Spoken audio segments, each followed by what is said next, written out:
Genesis chapter 10. And this is the genealogy of the sons of Noah, Shem, Ham, and Japheth. And sons were born to them after the flood. The sons of Japheth, Gomer, and Magog, and Madai, and Yavin, and Tubal, and Meshech, and Tyrus. And the sons of Gomer, Ashkenaz, and Riphtah, and Togarmah. And the sons of Yavin, Elisha, and Tarshish, Kittim, and Dodanim. From these, the coastland peoples of the nations were separated into their lands, every one according to his language, according to their clans, into their nations. And the sons of Ham, Cush, and Mitzrayim, and Put, and Canaan. And the sons of Cush, Seba, and Havilah, and Sabta, and Ramah, and Sabteka. And the sons of Ramah, Shiva, and Dedan. And Cush brought forth Nimrod. He began to be a mighty one on the earth. He was a mighty hunter before Yahweh. Therefore it is said, like Nimrod, the mighty hunter before Yahweh. And the beginning of his reign was Babel, and Erech, and Akkad, and Calneh, in the land of Shinar.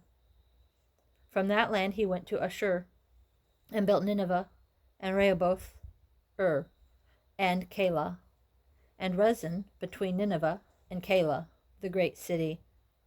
And Mitzrayim brought forth Ludim, and Anamim, and Lahabim, and Naphtuhim, and Pathrusim, and Casluhim, from whom came the Philistines, and Caphtorim. And Canaan brought forth Sidon, his firstborn, and Heth, and the Jebusite, and the Amorite, and the Girgashite, and the Hivite, and the Arkite, and the Sinite, and the Arvadite, and the Semirite, and the Hamathite, and afterward the clans of the Canaanites were spread abroad. And the border of the Canaanites was from Sidon, as you go toward Gerar, as far as Asa, as you go toward Sedom, and Amorah, and Admah, and Seboim, as far as Lasha. These were the sons of Ham, according to their clans, according to their languages, in their lands, in their nations. And also to Shem, the father of all the children of Eber, the brother of Japheth, the elder, children were born. The sons of Shem, Elam, and Ashur, and Arphaxad, and Lud, and Aram. And the sons of Aram, Utz, and Hul, and Gaither, and Mash, and Arpachshad brought forth Shelah, and Shelah brought forth Ever. And to Ever were born 2 sons. The name of one was Peleg, for in his days the earth was divided, and his brother's name was Joktan. And Joktan brought forth Almodad, and Sheleph, and Hatsarmoath, and Yera, and Hadaram, and Uzal, and Diklah, and Oval, and Abimael, and Shiva, and Ophir, and Havilah, and Yovav. All these were sons of Joktan. And their dwelling place was from Mesha, as you go toward Sephir, a mountain of the east. These were the sons of Shem, according to their clans, according to their languages, in their lands, according to their nations. These were the clans of the sons of Noah, according to their generations in their nations. And from these the nations were divided on the earth after the flood. And all the earth had one language and one speech. And it came to be, as they set out from the east, that they found a plain in the land of Shinar, and they dwelt there. And they said to each other, Come, let us make bricks, and bake them thoroughly. And they had brick for stone, and they had asphalt for mortar. And they said, Come, let us build ourselves a city, and a tower whose top is in the heavens, and make a name for ourselves, lest we be scattered over all the face of the earth. Then Yahweh came down to see the city and the tower which the sons of men had built. And Yahweh said, Look, they are one people, and they all have one language, and this is what they begin to do? And now they are not going to be withheld from doing whatever they plan to do. Come, let us go there and confuse their language, so that they do not understand one another's speech. And Yahweh scattered them from there over the face of all the earth, and they left off building the city. That is why its name was called Babel, because there Yahweh confused the language of all the earth, and from there Yahweh scattered them over the face of all the earth. This is the genealogy of Shem. Shem was 100 years old and brought forth Arpachshad, 2 years after the flood.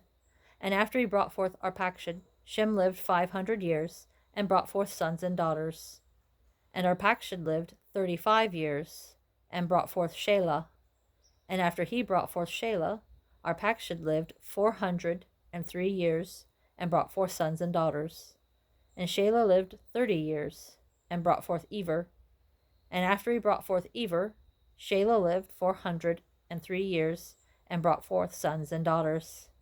And Eber lived 34 years and brought forth Peleg. And after he brought forth Peleg, Eber lived 430 years and brought forth sons and daughters. And Peleg lived 30 years and brought forth Reu. And after he brought forth Reu, Peleg lived 209 years and brought forth sons and daughters. And Reu lived 32 years and brought forth Serug. And after he brought forth Serug, Reu lived 207 years and brought forth sons and daughters. And Serug lived 30 years and brought forth Nahor. And after he brought forth Nahor, Serug lived 200 years and brought forth sons and daughters. And Nahor lived 29 years and brought forth Terah. And after he brought forth Terah, Nahor lived 119 years and brought forth sons and daughters. And Terah lived 70 years and brought forth Abram, Nahor, and Haran. And this is the genealogy of Terah. Terah brought forth Abram, Nahor, and Haran. And Haran brought forth Lot. And Haran died before his father Terah in the land of his birth, in Ur-Kasdim. And Abram and Nahor took wives. The name of Abram's wife was Sarai, and the name of Nahor's wife Milcah, the daughter of Haran, the father of Milcah, and the father of Yiscah. And Sarai was barren, she had no child. And Terah took his son Abram, and his grandson Lot, son of Haran, and his daughter-in-law Sarai, his son Abram's wife, and they went out with them from Ur-Kasdim to go to the land of Canaan. And they came to Haran and dwelt there. And the days of Terah came to be 205 years, and Terah died in Haran.